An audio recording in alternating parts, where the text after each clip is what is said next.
Assalamualaikum warahmatullahi wabarakatuh.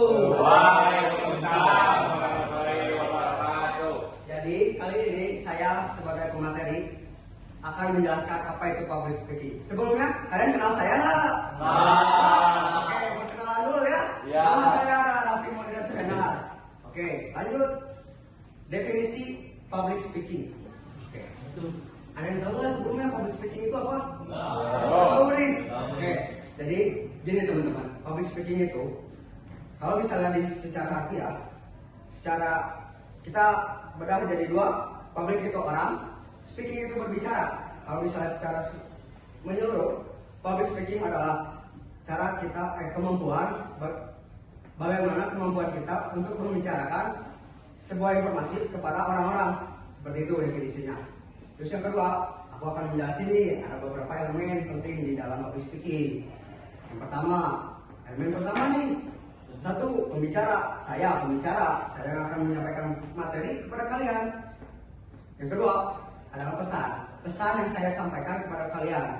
Yang ketiga, audiens. Audiens itu sama seperti kalian adalah audiens saya.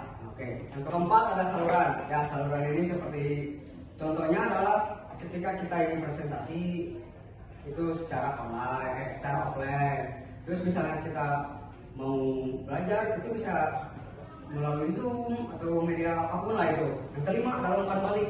Umpan balik itu bukan seperti gitu ya, bukan teman. Umpan balik itu ketika saya bertanya kepada kalian, kalian menjawab seperti itu umpan balik. Yang keenam ada konteks. Konteks itu apa yang saya bicarakan kepada kalian. Contohnya sekarang adalah public speaking yang saya bicarakan kepada kalian. Oke, lanjut. Nah, di public speaking juga ada namanya persiapan teman-teman. Yang pertama elemen persiapan. Isinya itu adalah persiapan utama, yaitu pemateri. Mungkin pembicara harus menghafal materinya terlebih dahulu. Nah, yang kedua ada struktur pidato.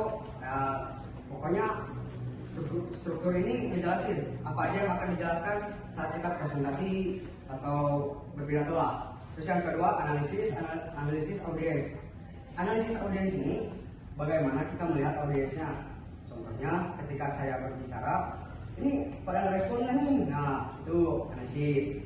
Terus yang kedua, elemen penyampaian. Yang pertama ada vokal. Vokal itu suara. Ketika kita berbicara, nggak boleh terlalu tinggi, nggak boleh itu. Atau terlalu rendah, nggak boleh. Seperti itu ya. Kontak mata. Yang kedua ada kontak mata nih. Kontak mata itu penting sekali teman-teman.